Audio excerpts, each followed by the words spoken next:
So today we will continue our topic chemical properties of halogens part 2. So first is a reaction with hydrogen. So when halogens react with hydrogen, they form hydrogen halides. These halides are actually covalent in nature and they have polar bonds. If we talk about the affinity for hydrogen, so fluorine has highest affinity and iodine has least affinity for hydrogen. When these hydrogen halides get dissolved in the water, they form hydrohalic acid. जैसे कि अगर आपका HCl ये एक gas होती है, इस gas को जब हम वाटर में डिजोल्व करते हैं जो इसका बनता है एक्वस सोल्यूशन, वो क्या होता है? हाइड्रोक्लोरिक एसिड होता है. Okay. Now if you talk about the acidic strength of these hydrohalic acids, so strength के अकॉर्डिंग जो है सबसे आपका जो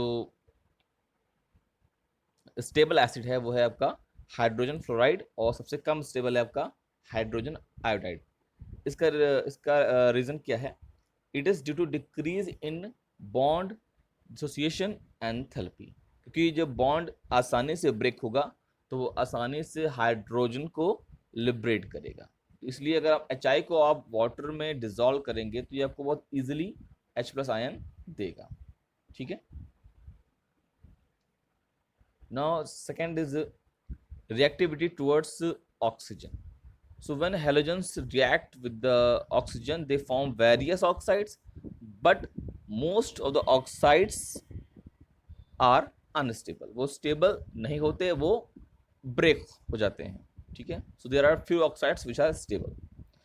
So first we will talk about fluorine. The fluorine can make two oxides, OF2, oxygen difluoride, and second is O2F2, डाईऑक्सीजन difluoride. तो इनमें जो आपका OF2 है वो थर्मली स्टेबल होता है. ठीक है. बट जो आपका O2F2 है वो स्टेबल नहीं है, वो ब्रेक हो जाता है. ठीक है. But O2F2 is used as very good fluorinating agent.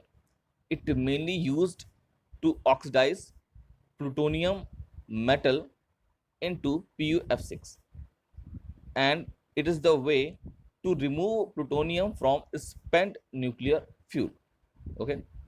Now second is chlorine. So chlorine can make total 4 oxides: Cl2O, ClO2, Cl2O6 and Cl2O7, in which ClO2 यानी chlorine dioxide is used as bleaching agent.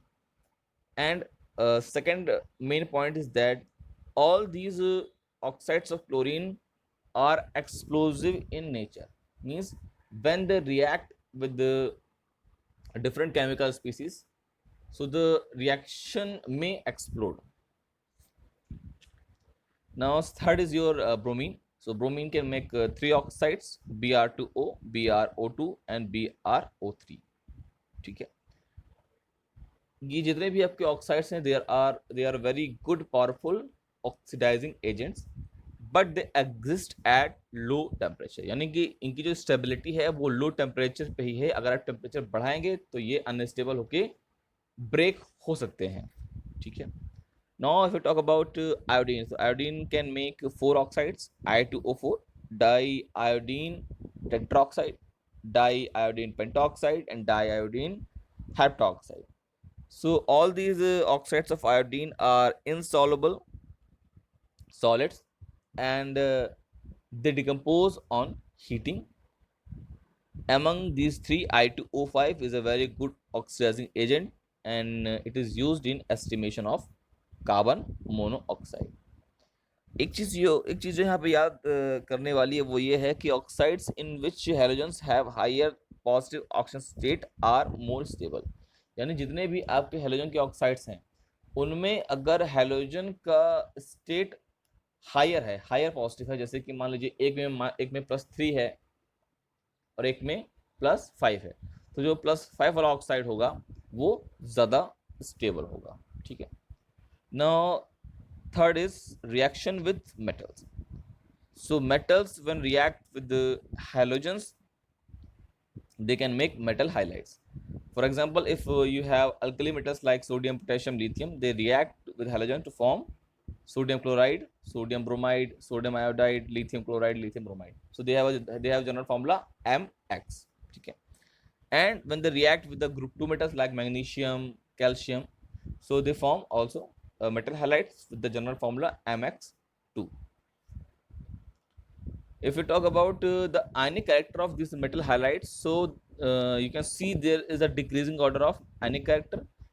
यानी इसका meaning ये है कि मान लीजिए आपके पास metal same है, फॉर एग्जांपल आपने ले लिया सोडियम ले लिया आपने, sodium fluoride, sodium chloride, sodium bromide और सोडियम आयोडाइड, तो इन सब में सबसे ज़्यादा आयनिक कैरेक्टर किसका होगा?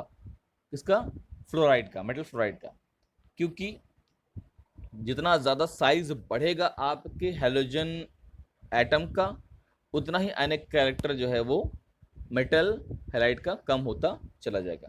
ठीक है, so again very important point, the metal halides in which metal have more positive oxygen state will be more covalent in nature. ये चीज़ मैंने आपको बहुत पहले बताई थी कि अगर आपके पास दो मेटल के हैलाइड्स हैं, इसमें एक मेटल का स्टेट जो है लो है और एक मेटल का स्टेट हाई है, तो जिसमें मेटल का स्टेट हाई होगा वो ज़्यादा कोवेलेंट नेचर शो करेगा। जैसे कि एग्जांपल देखिए, SnCl2 and SnCl4, so tin can make dichloride and tetrachloride.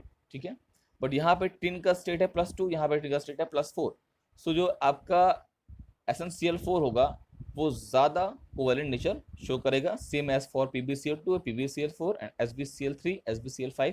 यहाँ पे एंटी मनी आपका +3 में है, यहाँ पे +5 में है, तो +5 ज़्यादा स्ट्रिक्ट है हायर में, तो ये ज़्यादा आपका कोवेलेंट नेचर शो करेगा। ठीक है, फिर आपका जो नेक्स्ट टॉपिक है वो है इंटर हैलोजेंस। तो इंटर हैलोजेंस क्या होते हैं, इसके बारे में हम बाद में डिस्कस करेंगे in much more detail. Thank you so much.